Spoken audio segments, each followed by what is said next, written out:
वर्ण परिचय। आज हम जानेंगे कि वर्णों का परिचय क्या है। हिंदी के जो 52 वर्ण हैं वो कितने तरह के होते हैं। उच्चारण के आधार पर वर्णों को दो भाग में बांटा गया है, स्वर और व्यंजन। उच्चारण के आधार पर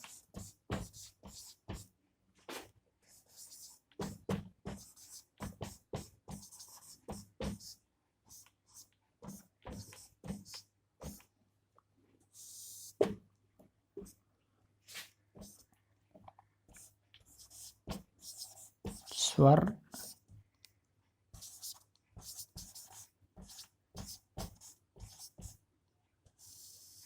व्यंजन। अब सबसे पहले देखें कि इन 52 वर्णों में स्वर वर्ण कौन कौन हैं और कितने हैं, क्यों इनका नाम रखा गया है स्वर। हिंदी वर्णमाला में स्वर 11 हैं, अ से लेके औ तक। अ, आ, हर्षई, दीर्घई, हर्षऊ, दीर्घऊ, री, ए, आए, ओ, औ। अंग और अह को स्वर नहीं माना गया है। तो 11 स्वर हैं। संस्कृत में 13 स्वर हैं। उसमें एक दीर्घरी हो जाता है, लरी हो जाता है, 2 बढ़ जाते हैं। लेकिन हम लोग हिंदी वर्णमाला में 11 स्वर ही, लेकिन इनका नाम रखा गया है स्वर। नाम में ही इनकी परिभाषा है। नाम परिभाषा ही है किसी भी चीज का। नाम ही उसका अर्थ बताता है। नाम अर्थ का बोधक है। नाम का मतलब संज्ञा, मतलब उसको जो नेमिंग वर्ड है वो एक्सप्लेनिंग वर्ड है।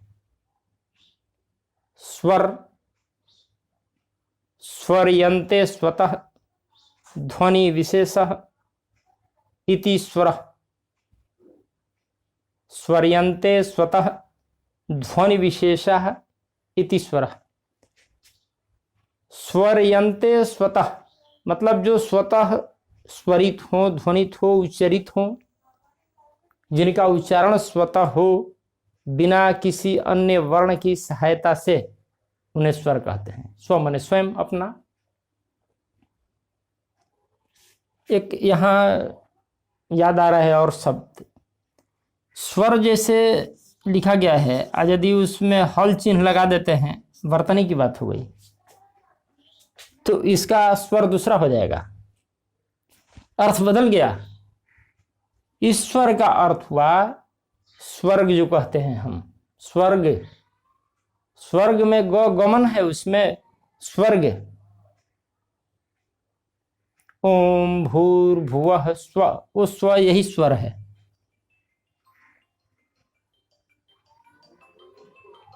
तो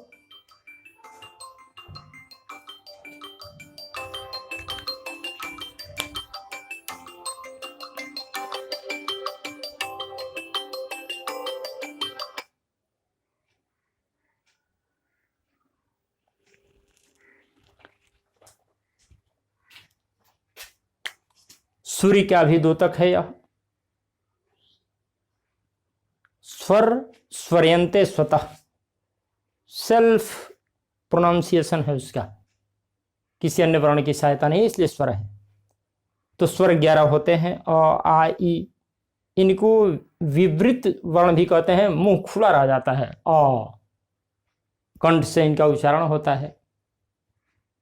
ये परिचय है स्वर वर्ण का। स्वतः उच्चारण, कंठ से उच्चारण, मुंह खुला रह जाता है। अ, आ, ई, कहीं भी स्पर्श नहीं होता है। तो अ से औ तक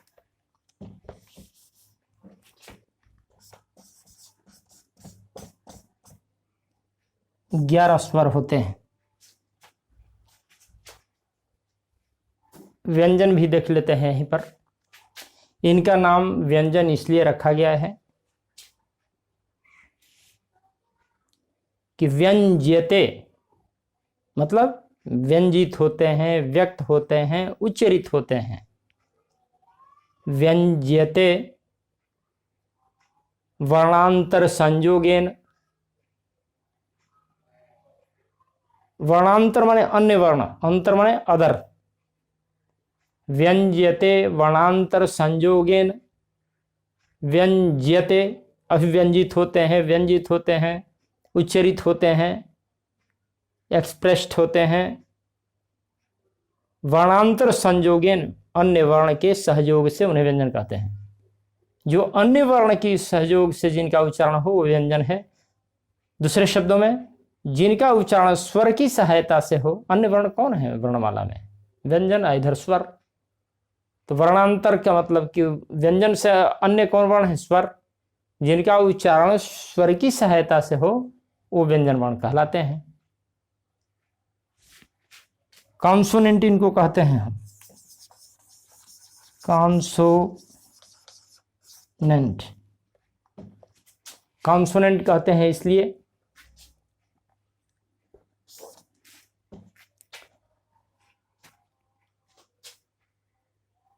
कॉन माने टुगेदर, ये प्रीफिक्स है। कॉन का अर्थ हुआ टुगेदर, और सोन इधर जो है साउंड का बोधक है। कॉन्सोनेंट मतलब जैसे वर्णांतर संयोगन मैंने कहा, इसका अर्थ हुआ संयोगन, संयोग साथ, इसका अर्थ हुआ साउंड। स्वर के साथ मिलकर के जिनका उच्चारण हो, स्वर की सहायता से जिनका उच्चारण हो, उन्हें हम व्यंजन कहते हैं।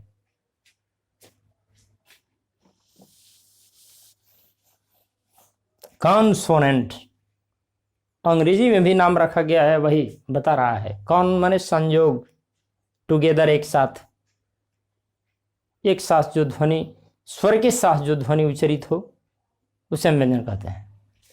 अब देखेंगे कि स्वर कितने तरह के होते हैं। अ से अ तक जो 11 स्वर हैं वो कितने तरह के होते हैं। स्वर को हम 3 भाग में बांट दिए हैं। ह्रस्व,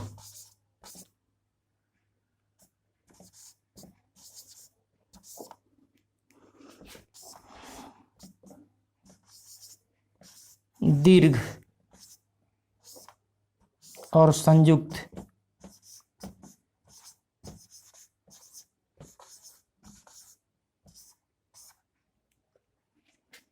ह्रस्व, दीर्घ और संयुक्त।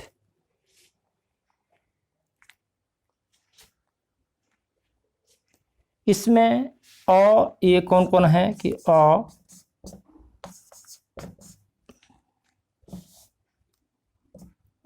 हर्षई और हर्षऊ, ये ह्रस्व स्वर है। ह्रस्व माने एक मात्रिक स्वर जिनको कहते हैं शॉर्ट भावेल। शॉर्ट भावेल, कम समय लगता है इनके उच्चारण में, इनकी मात्राएं जो होती हैं उनमें भी कम लगता है जगह।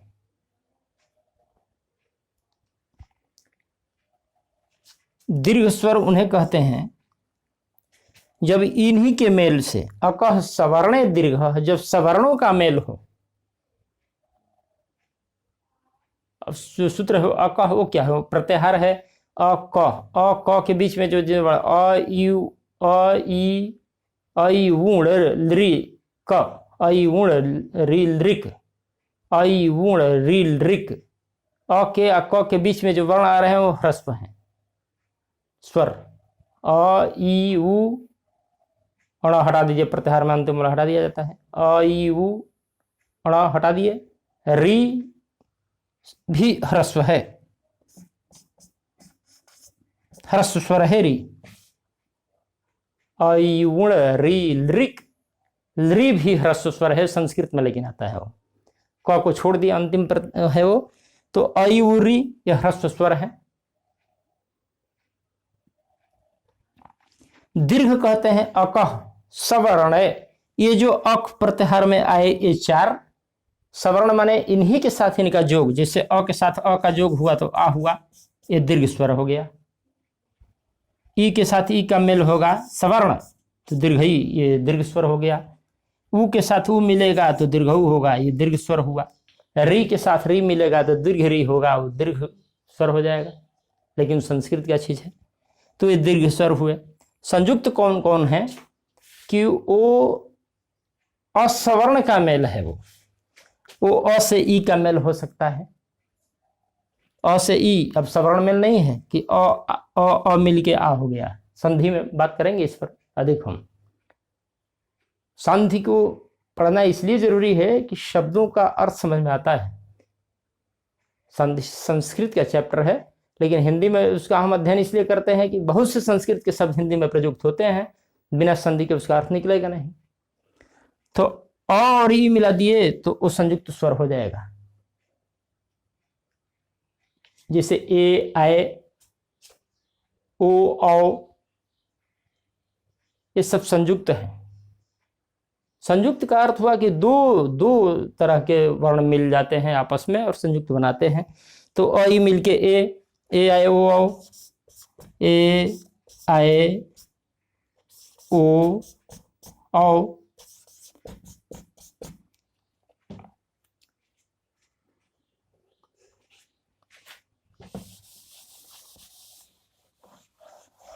एक है स्वर, एक प्लुत आता है संस्कृत में, मंत्र में, शास्त्रों में।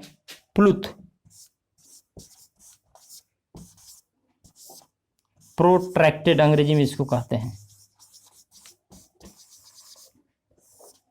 आदत है हम लोग कहते हैं प्रोट्रैक्टेड, टेड, टी में ईडी लगा के पास्ट टेंस बनाए तो टेड, लेकिन उसका उच्चारण है टिड, प्रोट्रैक्टेड। तो प्लुत, प्लू, इसमें एक भूतकाल का प्रत्यय है, अक्त प्रत्यय लगाते हैं, प्लुत बना तब।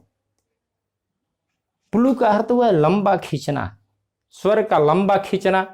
प्रोट्रैक्टेड का अर्थ, इसमें भी प्रो प्रीफिक्स है, और ट्रैक्टेड माने खींचा हुआ, लंबा खींचा हुआ जो उच्चारण है, प्रदीर्घ उसको कहेंगे, वो प्लुत है। प्लुत तो प्रोट्रैक्टेड, प्लुत माने प्रदीर्घ उच्चारण, जैसे हम करते हैं ओम, इसका चिन्ह ये है। ये जहां लगा रहेगा, एक प्लुत का 3 मात्रा का समय लेता है। ओम, लंबा खींच गया, प्रदीर्घ, प्रोट्रैक्टेड उच्चारण है इसका, इसलिए प्लुत है, चिन्ह है उसका, ये 3 मात्रा का है।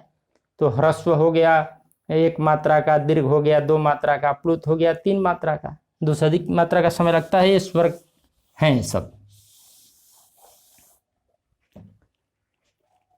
अब हम बात करते हैं व्यंजन। एक मात्राएं हैं स्वर की, स्वर के साथ ही मात्रा को भी देख लेते हैं। मात्रा, मात्रा का भी ये टाइमिंग का बोधक है, कितनी मात्रा का समय लगता है, 1 मात्रा, 2 मात्रा, 3 मात्रा, जैसे मैंने कहा है। तो मात्रा क्या है कि स्वरों के जो व्यंजन के साथ लगने के बाद स्वर के जो बदले हुए रूप होते हैं, उन्हें मात्रा कहते हैं। स्वराणाम माने स्वरों के, स्वराणाम खंडित माने पार्ट, टूटे हुए, रूप चिन्हानि, जो रूप हैं, चिन्ह हैं, प्रतीक हैं, कथयंत मात्रा, ये परिभाषा है उसकी। स्वराणाम रूप चिन्हानि, स्वराणाम खंडित रूप चिन्हानि कथयंत मात्रा। तो स्वराणाम, स्वरों के, जैसे अ की कोई मात्रा नहीं होती है। आगे देखते हैं, आ की मात्रा है, जब क में हम आ लगा दिए तो हो गया का। तो ये जो खंडित रूप चिन्ह है आ, ये आ की मात्रा है। स्वराणाम खंडित रूप चिन्हानि, पूरा तो स्वर इतना था आ, लेकिन इसका खंडित रूप चिन्ह हो गया ये खंडित टुकड़ा, तो ये हो गया अपना आ की मात्रा है। ई है, इसका खंडित रूप है, ये मात्रा है। इस तरह से दीर्घई, हर्षऊ, दीर्घऊ, ए, ऐ, ओ की मात्रा, ये मात्राएं हैं। An intrasyllabic vowel symbol, vowel symbol अंग्रेजी में भी कहा गया है, ये भावेल का सिंबल है, प्रतीक है, चिन्ह है। एन इंट्रासिलेबिक, इंट्रासिलेबिक मतलब कि 2 सिलेबलों के बीच में आता है, जिसे काम हमने लिखा, ये मात्रा है बीच में आ गया, इंट्रासिलेबिक हो गया। यह मोहन लिखा, यहाँ एक मात्रा है यह। तो an intrasyllabic vowel symbol a part of vowel, vowel का खंडित रूप है। ए कॉन्स्टिट्यूएंट ऑफ भावेल, स्वर का ही वो एक अंश है, हिस्सा है, खंडित रूप है, चिन्ह है, ये मात्रा है। तो स्वरों के जो खंडित चिन्ह है, रूप है, वो मात्रा कहलाते हैं। अब इसमें हम बहुत बात किए, लेकिन अंग अह की बात नहीं कर रहे हैं। क्यों?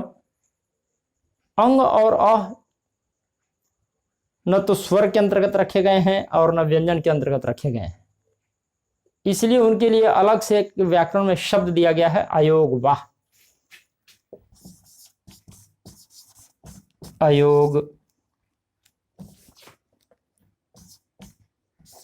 वाह। अयोग का अर्थ हुआ सेपरेशन। सेपरेशन माने पृथक। सेपरेशन है मतलब पृथक इन्हें रखा गया है। अयोग, अयोग माने नहीं योग, न तो इनका स्वर के साथ योग है और न व्यंजन के साथ योग है, इसलिए अयोग वाह।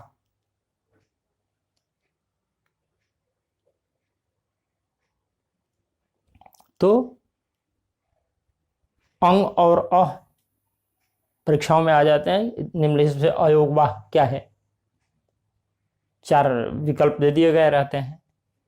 तो अयोग वाह अंग और अह है। स्वरों के समान ये व्यंजन के साथ भी आते हैं। क पर अनुस्वार दे दिए,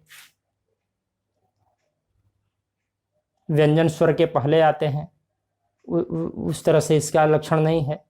तो न स्वर के तरह इनका प्रयोग होता है, न व्यंजन की तरह, इसलिए अयोग वाह, सेपरेशन, अयोग। अब हम आते हैं व्यंजन।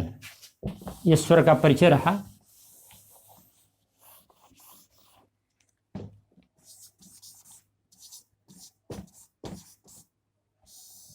संस्कृत में लिखना हो तो इसको कैसे लिखेंगे? ज चूंकि है यहाँ, इसलिए य का संयुक्त करेंगे हम, व्यंजन। लेकिन हमारी हिंदी में ये पंचमाक्षर जो है अनुस्वार में बदल जाते हैं, इसलिए व्यंजन हटा दिए। परिभाषा मैंने पहले बताई है कि इनका स्वर की सहायता से उच्चारण होता है, इसलिए व्यंजन। व्यंजते वर्णांतर संयोगेन, इसलिए व्यंजन। तो क से ह तक, क से म तक 25 और उधर 8, क से लेकर और ह तक ये 33 व्यंजन हैं हिंदी में। क से ह तक ये 33 व्यंजन होते हैं। अब इनको हम 3 भागों में बांटते हैं। इस 33 व्यंजन को कैसे? इसमें एक हो जाता है स्पर्श,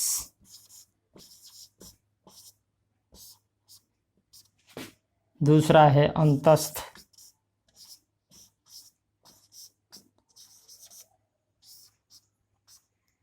तीसरा है ऊष्म,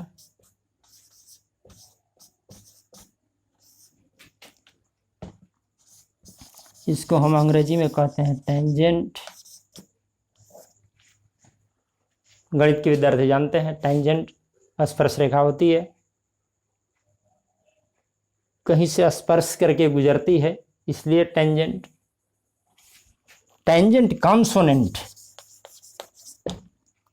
ये अंतस्थ है। अंतस्थ का अर्थ हुआ कि अंदर में स्थित। अंदर में किनके? अंत माने भीतर। इधर जो कवर्ग है और इधर जो, मतलब इनको एक तरह से हम सेमी भावेल कहते हैं। सेमी भावेल, अंतस्थ को सेमी भावेल कहते हैं क्योंकि ये स्वर और व्यंजन के बीच में इनका उच्चारण होता है। हल्का सा स्पर्श भी होता है, व्यंजन की तरह इनका उच्चारण होता है स्वर की सहायता से, और अन्य व्यंजन की तरह इनका उतना उच्चारण नहीं हो पाता है, तो स्वर और व्यंजनों के बीच में इनका एक गुण है, लक्षण है, सेमी भावेल इनको कहा गया है। तो ये जो य, र, ल, व 4 वर्ण हैं अंतस्थ स्वर व्यंजन के बीच में, इसलिए इनको हम सेमी भावेल कहते हैं, अर्ध स्वर कहलाते हैं। और ऊष्म है क्या? ऊष्म है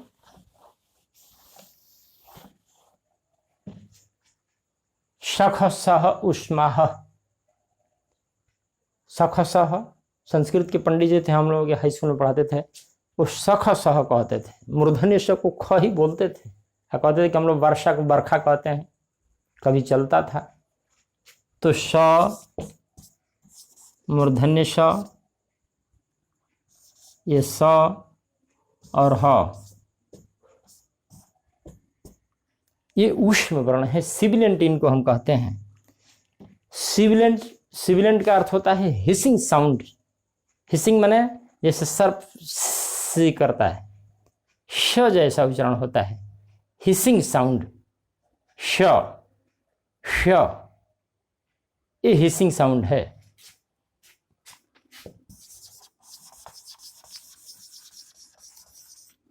इनको हम कहते हैं सिबिलेंट्स।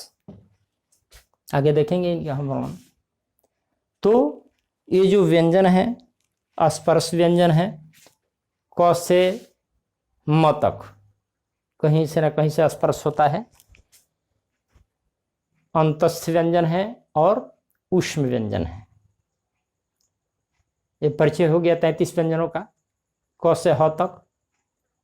अब एक वायु प्रक्षेपण की दृष्टि से व्यंजन के 2 भेद, यह स्पर्श के आधार पर था, और दूसरा है वायु प्रक्षेपण की दृष्टि से। वायु प्रक्षेपण,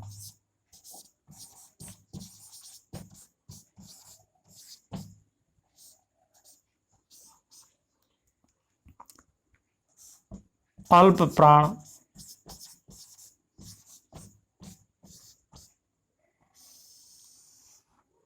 अल्प प्राण, अल्प माने थोड़ा, प्राण माने वायु। ऊपर मैंने कहा है कि वायु प्रक्षेपण की दृष्टि से प्राण माने वायु ही होता है, वायु न रहे प्राण भी न रहे। तो अल्प प्राण का मतलब इनको अंग्रेजी में कहा जाता है नॉन एस्पिरेट।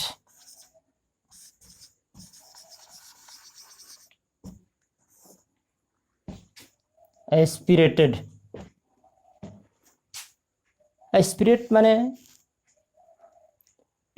एक तरह से सांस जिसमें ह साउंड आता हो, एस्पिरेट, और नहीं आता हो तो नॉन एस्पिरेट।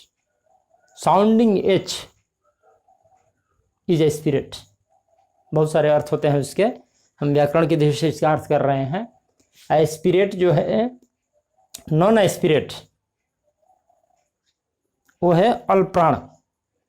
वो क से म तक, वो कवर्ग जो है, क ग अंग, जो 5 वर्ग हैं क से म तक, उनमें कौन कौन वर्ण अल्प प्राण के हैं और कौन कौन महाप्राण के हैं, एक साधारण सा लक्षण है उसका। अंग्रेजी में जब हम लोग पढ़ते हैं, उस जिसमें एच लगाते थे उसको महाप्राण कहते थे, और जिसमें नहीं लगाते थे उसको हम अल्प प्राण कहते थे।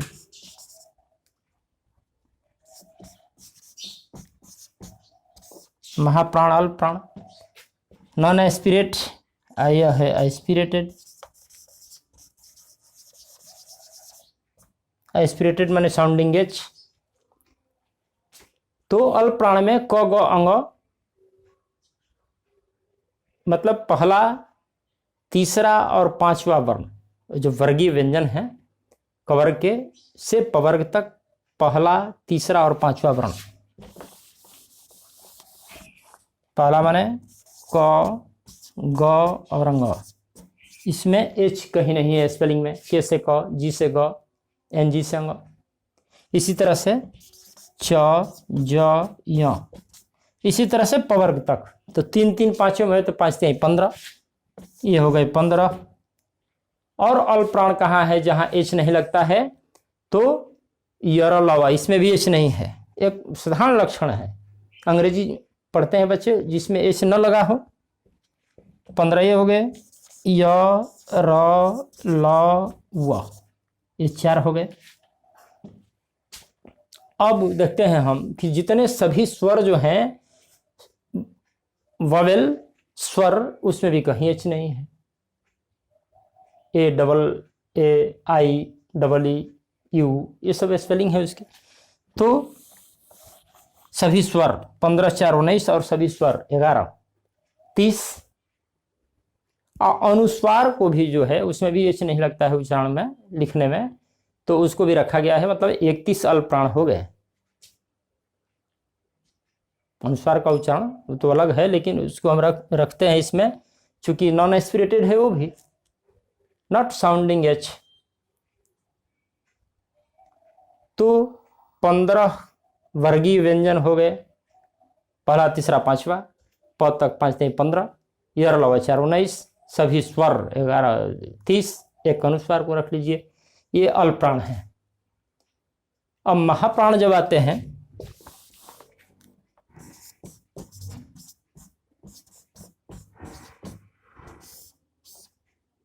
महाप्राण माने वायु बहुत प्रक्षेपित होती है, एच साउंडिंग होता है। कहा गया कि ए साउंड ऑफ आर रिजेंबलिंग और इन्वॉल्विंग एच। महाप्राण है कि साउंड ऑफ और रिजेंबलिंग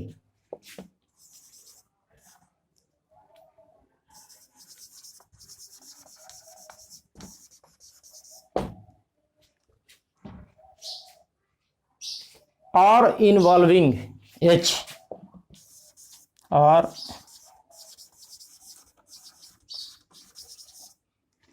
इन्वॉल्विंग एच।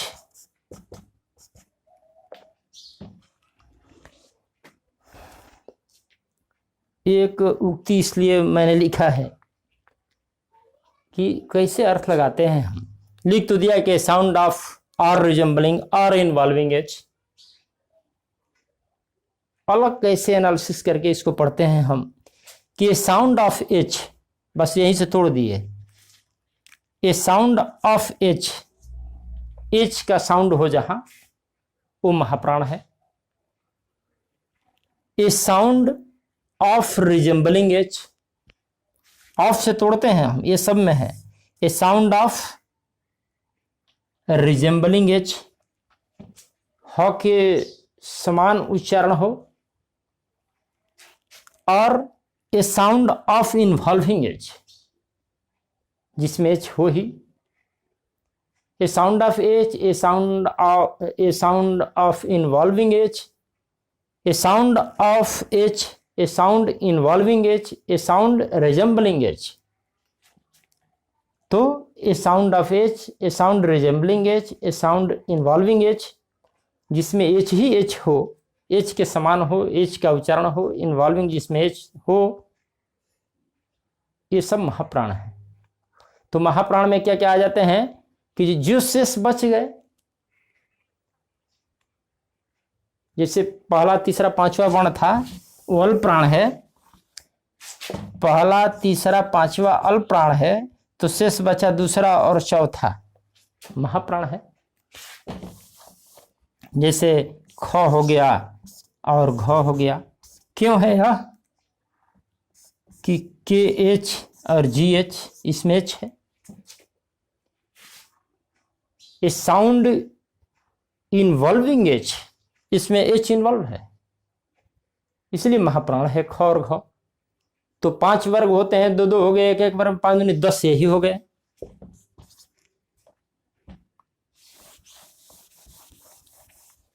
अब एच कहाँ कहाँ होता है कि सख सह, एस एच से स, इन्वॉल्विंग एच। बहुत कॉमन ये लक्षण है महाप्राण का, भूलने की कोई बात ही नहीं है। एस एच लग गया, श महाप्राण है। अब दंत से है, अब तो पूछ सकते हैं कोई, भाई इसमें एच नहीं है, लेकिन हमने परिभाषा में बांधा है उसको कि साउंड रिजेंबलिंग एच, जो रिजेंबल अनुरूप भी हो उसके, हो जैसा भी उच्चारण हो, उसके समान उच्चारण हो तो वो भी महाप्राण है। स इसके समान का हम लोग तो इसको भी सही बोल देते हैं, ए साउंड रिजेंबलिंग एच, तो ये भी है महाप्राण। मूर्धन्य स, इसमें तो एस एच है ही, एच है ही, इन्वॉल्विंग एच है। और एक ह है, ये तो साउंड ऑफ एच है ही, एच से ह होता ही है।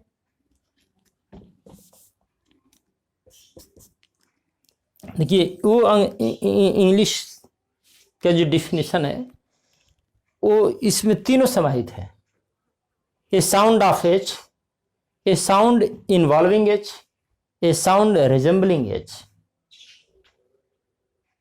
ये महाप्राण है। तो 10 ओ थे वर्गीय में महाप्राण, दूसरा और चौथा आचार्य ए हो गए 14।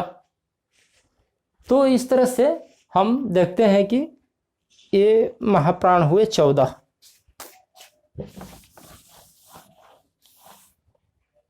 अभी तक हमने देखा वर्ण परिचय में कि स्वर और व्यंजन, स्वरों के भेद देखे, व्यंजन पर अब चल रहे हैं कि जो 33 व्यंजन है इसमें कैसे कैसे व्यंजन हैं। स्पर्श, अंतस्थूस, अल्प्राण, महाप्राण। एक स्वर तंत्री के आधार पर, उनके झंकृत होने के आधार पर हम परीक्षाओं में आते हैं, इसलिए इस पर हम चर्चा करते हैं। विद्यार्थियों के लिए, शिक्षकों के लिए भी उपयोगी है। वर्णों का परिचय, हिंदी के जो वर्ण है, किसी भी भाषा के वर्ण है, उनका परिचय तो होना ही चाहिए। उच्चारण के आधार पर, स्वर के आधार पर, किसके आधार पर, इसके आधार पर कौन कौन वर्ण है, जब जानेंगे परिचय तो भाषा में समृद्धि आती है, बोलने में, लिखने में। तो एक दूसरा है स्वर तंत्रियों के झंकृत होने के आधार पर घोष और अघोष।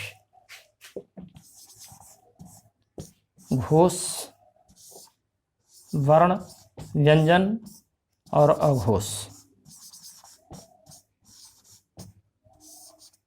अघोष क्या है? घोषणा, आवाज।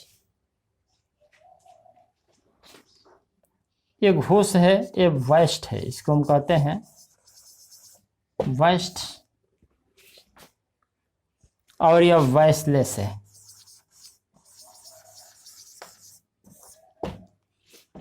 वॉइसलेस का अर्थ नहीं है कि बिल्कुल आवाज ही नहीं है उसमें। तो घोष जो वर्ण होते हैं वो जिसमें सभी स्वर आ जाते हैं, गौ घ अंग आ जाते हैं, स्वरतंत्रियां कम झंकृत होती हैं उसमें। अघोष की संख्या 13 होती है और घोष की संख्या 31 है।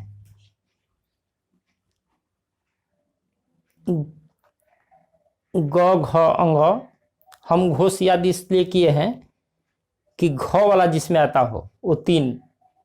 इसका मतलब कि पांचों वर्गों के जो 3 हैं, ग घ अंग, तीसरा चौथा पांचवा, फिर चवर्ग में भी तीसरा चौथा पांचवा, तो ग घ अंग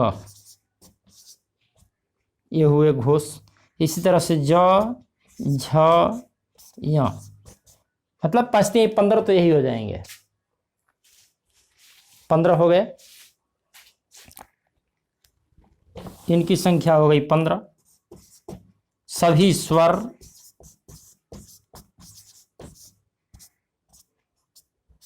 ग्यारह 26 और 5 और घोष वर्ण हैं, वो हैं य, र, ल, व और ह।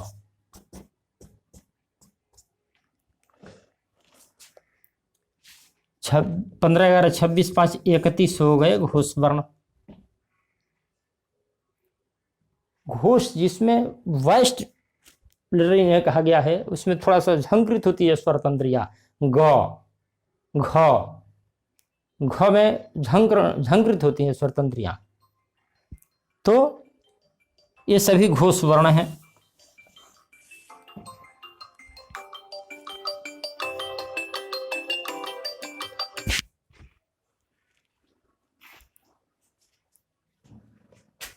अब इनके अलावे जो शेष बचे 13 वो अघोष वर्ण हैं, वॉइसलेस।